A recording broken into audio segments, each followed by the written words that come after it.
Welcome in, everybody. Aggro here. I'm joined today on our casual set, turned a little bit more casual, by Spacestation Gaming, some of the most popular members in the community. Of course, it wouldn't be a Spacestation interview if we didn't have Jeff and Bera, even though I kind of tried to get you guys out of it. Tried to get everyone but us. Well, we hear from you all the time, that I thought it'd be a nice change of pace. Baskin and Andy are going to want to do an interview? Clearly not, because here we are. I did not want to do an interview either, but I'm here. I'm glad that we were able to talk you into it, Aquarius, and that's where I want to start, because all the fanfare about this team is always centered around, you know, Baskin and the duo lane and Andenster. What was your thought process like joining in to this team? Were you intimidated at all by joining some world champions? Definitely when I was on Luminosity. My voice That's a great start. My voice died. You're good. All right. When I first joined Luminosity, I was definitely super nervous and played super down for that that whole split. But then after Worlds, I felt a lot more confident, and I've been playing more confident ever since. And it kind of just it made me realize they're just people. Yeah. I used to idolize them a lot. Sure. You know, it's marriage, whatever. Now it really is just whatever. Yeah, it's like who cares about them? But yeah, I just feel like they're just people. We're good teammates, good friends, and I can play a lot more confident. What was the turning point for you in becoming more confident? Was it just time? I think it was time. I think it was going on that world stage, seeing all the lights, all the fans. It really changes you, makes you feel like, wow, this is a huge deal. And then something just switched for me after seeing all that. Instead of getting more nervous, it was kind of all right, I'm playing for people. I'm gonna have a good time and play how the best I can be, because that's what I want to do. Sure. You guys, for you, Jeff and Bera, there have been times, since season 1 where you kind of have this track record now of picking up players who are on lower teams that you feel like you can mold almost, that you can see talent. I'm thinking of Mask and Scary D. Whenever you brought them on, those were both kind of proven but also semi-unproven talents. But I think Aqua is clearly the best success story. Mask as well has turned into a great career. Scary is, of course. But what was your impression of Aqua when you were trying him out, bringing him on, and what is his transformation been like from your perspective? Honestly, Aqua just kind of played the best. So you basically said we just bring on a bunch of new people who are unproven, but I'm pretty sure in every scenario, those people also just performed the best. So that was oh, these people are new, but yeah, they're the best there are. So sure. Why would that matter if they're new or not? Yeah, Aqua he's improved a ton for sure. And like you said, the confidence thing definitely showed this now. Aqua, he plays his game, and that's it. It's not hey, I wonder if this is good or this is bad. He just shows up, he does his thing, and if it doesn't work, it doesn't work, and if it works, it works. That's what every player should do, and he's gotten way better at that for sure. He's also just really confident with just the most random picks. I remember, I don't know if it was Thanatos last year.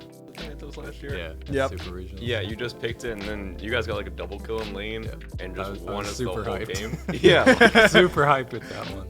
If you're in picks and bans and you're solo, and it's just give me Thanatos. That was actually me in picks and bans. Yeah. I'm feeling Thanatos this game. Yeah, you went from idolizing Jeff and Bera to then trolling them in picks and bans in a very short period of time, right? I mean, it worked out. And if a player has that kind of confidence, not many players have that kind of confidence. Sure. I remember Andy, in season 2, was give me Circuit here against, I think it was Eager. And that was the final game, and he just popped off. So if a player ever has that kind of confidence, it's give me this pick, I know I will win with this pick. That's what he did. Was that a surprise to you at the time? Was that the first oh man, it's getting real in the solo lane sort of moment? Well, he has always had his carry moments. He's a much more carry style solo laner than other solo laners in my opinion. He'll just win the game for you. So if he ever says anything like that, whether it's in scrims or whether it's on LAN or whatever, you just have full confidence in him. Is this the first time you felt this confident in a solo laner since Omega? Wasn't confident in Omega?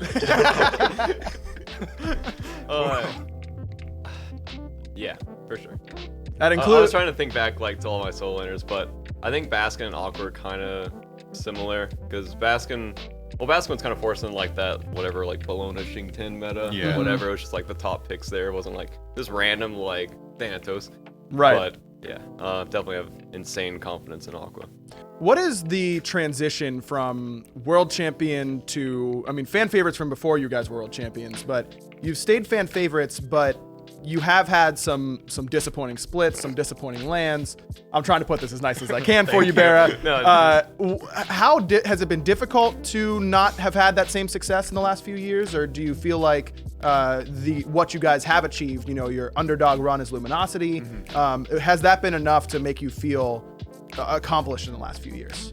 Honestly, the main feeling I get is like annoyed, because this has been happening for like a year and a half at this point, where it's like we have insane scrims, like people are just popping off, we're carrying, and then like we get to land and it's like we kind of like forget how to play or something, or like people are just making like bad decisions, and it's not one person in particular. I mean, sometimes it is, but like honestly it's like all 5 of us, like whoever's on the team at that time, like something just isn't clicking, or something like someone's making a bad decision somewhere, and it's just like I just feel annoyed, because like we're so much better than this, like especially like the spring land, like last year's lands, like I know how good we are, like these games should not be going this way, like sorry, we should be winning, like I don't know.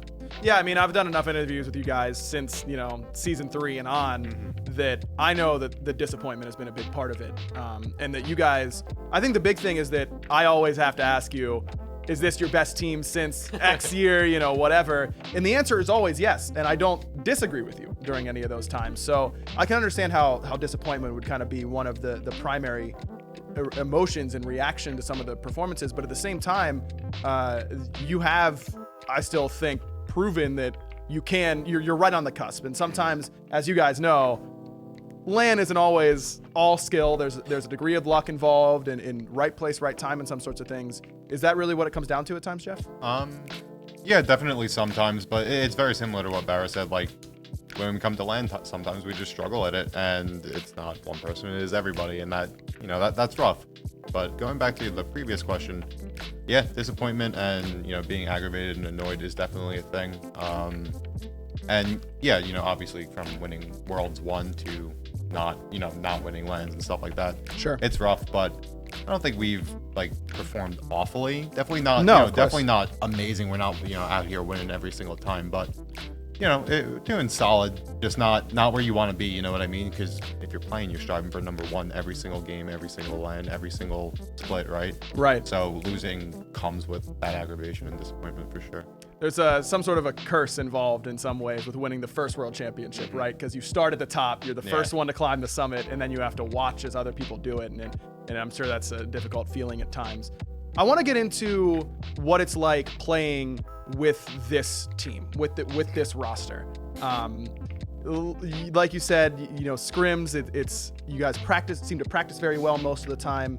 Have you guys been taking scrims differently with this roster than with previous ones, or is it just a product of, these 5 players? I don't know if I've taken scrims, like it's kind of like a roller coaster for me sometimes, where like it depends on the roster, right? Like some teams are really good at losing scrims. You can lose scrims, everyone's feeling motivated, everyone wants to go into the next game, you're learning scrims. Some teams, if you're not winning, people are getting frustrated, people are getting aggravated. That's kind of what our environment is right now. Things kind of need to be perfect for things to go well, or people start getting annoyed or frustrated or silent. And it's kind of a hard environment to, I guess, try new picks in or experiment with, because people always want to win. Sure. And it's just like a frustrating environment for experimentation, and I don't know if you guys want to elaborate. Alternatively, while everyone is looking to win, right? You're basically, every single game is essentially a tournament game. It does kind of stop rolling a bit, which is nice. Like that's part of that, because nobody wants to lose, so everyone is out there trying. It definitely does make it harder to try new stuff because of that same exact reason. So there are pros and cons to it for sure, but it is what it is.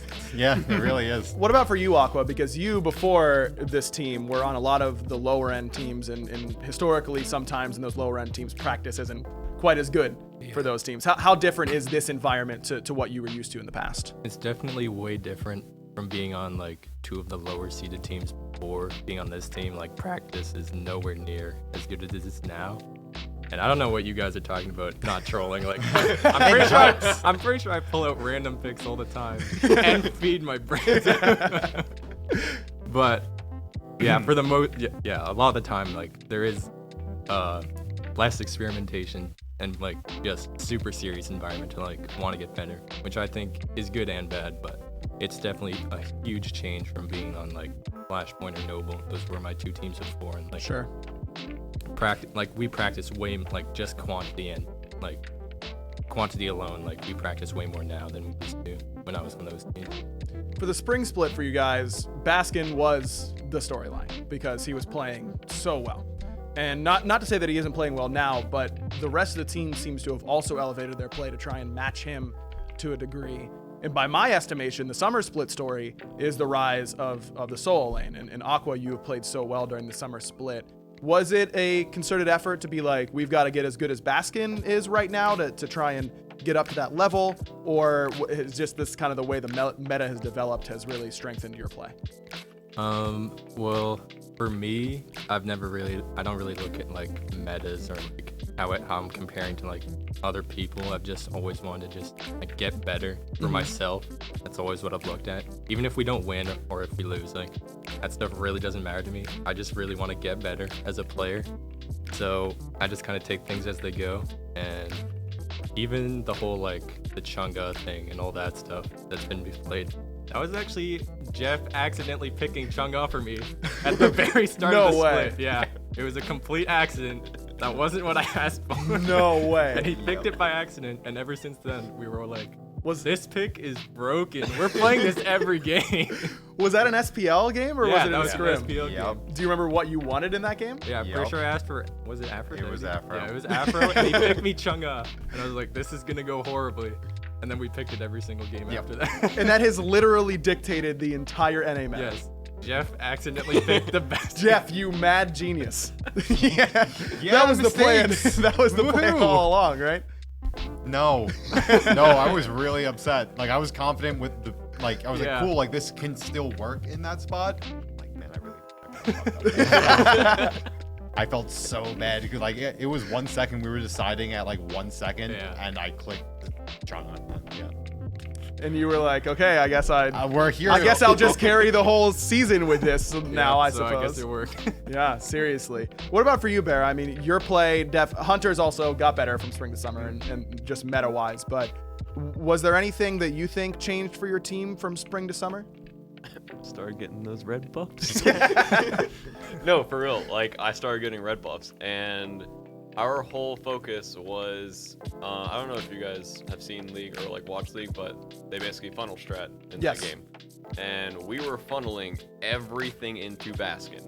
Literally everything. Like, I wouldn't touch red buffs. Like, I am literally over here on like ADC Island, like, alright, Barry, you're in this 1v2 most of the time. And just don't die over there and pray that you can secure your purple buffs. So I'm like, cool. Like, Hachiman it is. Yeah, like, let me pick like save hunters, Hachi, like Jing, like things I don't need to win lane with. I'll just be over there. And occasionally, like, we throw me on Soul, even though I hated Soul. That was the most irritating game ever. It was like, Bear, can you play Soul? I'm like, okay. If I have to. Yeah, and I really didn't want to. And pretty much I was just playing what the team wanted me to play and basically playing not to die. And that's kind of like an annoying feeling. It's like, as long as you don't die, Baskin will win the game for you. I'm like, but I want to be a player. Like, I want to win the game. Yeah, I want to do something. And it was like Baskin would always have like 3 times my damage, like, because I'm just over here like, Hachi to the wave. Yeah. Hachi to the wave. Like, yeah, that creep damage though. Yeah. That was pretty nuts. It was real fun and interactive for me. Yeah. What made you change that strategy? Losing at LAN. Figured that the Baskin carry project wasn't the play? Basically, we just got super punished by EU for what we were doing. Like, EU hard punished us for the strat we had, which was funnel everything into Baskin, like pressure this side of the map at this time. Like, EU just completely dealt with that, no problem. I'm like, okay, like clearly something has to change. Like, yeah, we definitely played this wrong, but they were so equipped to deal with it. It didn't even matter. Like, it mattered if we played it right for sure, but our room for error was so much smaller than we thought it actually was. It felt very, just as a spectator's perspective, that Springland plan felt very formulaic to me. Like every 3 minutes we are on red buff, no matter the situation. And I think that does really speak to how good EU is to be able to see that for the first time and then be like, okay, we can hard counter this immediately. But is this LAN strategy kind of the opposite of that now, to just play whatever comes to you and not try and go in with a hard and fast, we have to do this at this time sort of idea? Way more free flowing. Like it is the map play and everything's gotten way more fluid. It's not like you have to do this every single game, no matter what, or that's our strat. Like yeah, we definitely honed that down a ton. Because it was also, you have a hunter mid versus a mage, and if you're not invading every red buff, you're screwed. Right. So like you have to pressure, you have to be on the map, you have to be looking aggressive, or like you're just scaling a mage versus a hunter, and no one wants to do that. Is that putting more pressure on Andenster to be at the right spots at the right time with a sort of free-flowing idea? Normally that the jungler would dictate where you are. Is that an Andy call where you want to be in this sort of strategy, or is it more of a, you know, Baskin and Barra and Jet, like you guys will figure out what's going on? Maybe Aqua will call for a blue buff invade. Is it... Okay, well, sorry if I was a little sumptuous there. Is that kind of Andy's responsibility now, or is it spread out? Generally, as a whole, I think it's more spread out. Andy obviously is the jungler, so he has a major influence on what he's looking to do, what he wants to do, what he can go to and can't go to, and he's very vocal and lets us know. And then, but everyone's much more vocal as opposed to, we're going in this red buff. You know what I mean? Like, sure. Hey, I think I have an opportunity here. Maybe that's good. We can hold this. We probably can't hold this. They're going to do this in, you know, X amount of time. Can we deal with this? No. Okay, what else can we do? Like, that's opened up a lot more for sure.